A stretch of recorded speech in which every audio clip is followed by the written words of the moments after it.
Well, my friend, it looks like you and the Cowboys Nation have been eating pretty good as of late indeed. Most definitely, Mr. Voice. These boys been feasting on W's, and so have I with all these victory weeks. First, we started off with the nicest appetizer. We got a nice rack of ribs straight from the ribs of a giant. Imported right from New York, fresh on the grill, and so succulent. So succulent. We seared those cats up to the tune of 49-17. I'm talking about firing on all cylinders on the offense and defense. A wise scholar once said, "Don't get no better. Better it don't get no more." Keep them coming, Cowboys. But to be honest, Giants really have been lackluster all season.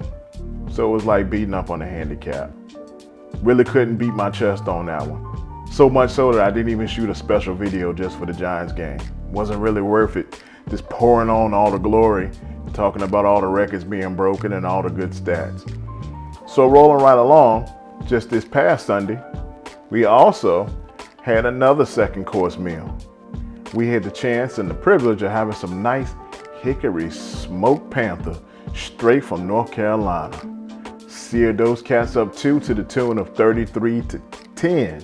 Still clicking on all cylinders, still getting another meal, still feasting on the competition. And kudos to Jerry Jones for putting Jimmy Johnson in the Ring of Honor. This is serious business, so let me take this over to camera number 2. This is a PSA for Jerry Jones. Kudos to you for finally pulling that stick up out of your anal cavity and finally honoring Jimmy Johnson in the Ring of Honor at the Cowboys Stadium. Only took 3 decades to make it happen. All because of ego. He waited this long to give this man his flowers.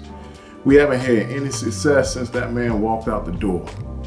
And that last Super Bowl that you won was off the residue of Jimmy Johnson and what he already put in place.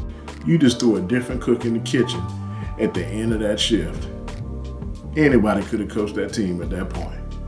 And maybe the good karma and juju might lift the curse that we might have, and we might have some success as far as on the spiritual side of things. Every little bit counts. So kudos to you for finally waking up and giving that man his flowers. He had to go in the Football Hall of Fame first before you can recognize it, but we're finally here. Well, after taking care of all of these NFL side dishes, there has to be plans for the main course, right? Oh yeah, Mr. Voice. We got ourselves a nice extra helping of stuffed commanders for Thanksgiving. Seasoned up and stuffed properly, every morsel good to the last bite. We carved those cats up to the tune of 45-10, a mercy killing. All right, Mr. Voice, let's get an inside the NFL on real quick with these highlights. With Dak Prescott at the table this Thanksgiving, this meal was a slam dunk for everyone. Ah yes, Prescott was the gracious dinner host, completing 22 of his 32 passes for 331 yards. And most important of all, 0 interceptions, which is what I care about. My boy CeeDee Lamb also got in the chow line and got his servings in as well. Yes, indeed. He had 4 receptions for 53 yards and a trip to the end zone. Even Brandon Cook snuck in to plate this game. He grabbed a generous portion of 4 receptions for 72 yards and also a trip to the end zone. No complaints from me on that one. I definitely love seeing my boy Rico Dowdle increasing his production while also getting a slice of the end zone as well on his 15-yard red zone reception. Now I know it wasn't just the offense alone feeding their appetite, right? Surely there had to be some more meat left on the bone for others, I would imagine. Oh, and I can't forget the defense. As you can see, our pet lion Parsons snatched some food off the plate as well. Yes, but it looks like our most esteemed dinner guest was Darren Bland, who made NFL history by breaking the record of having 5 interceptions returned for touchdowns in one season. Fun fact for you right here. There's at least 15 NFL teams right now collectively that don't have one receiver that has at least 5 touchdowns. And this guy's on defense and he equals that amount. On the defensive side of the ball, I definitely got to shine a little spotlight on Darren Bland. Because to be honest, when Diggs went down, I thought it was all curtains and lights out, slow singing and flower bringing. I was looking at those highlights like ain't no sunshine. But to be honest, Darren has stepped in and kind of filled his shoes. It's almost like he's the second coming of Diggs.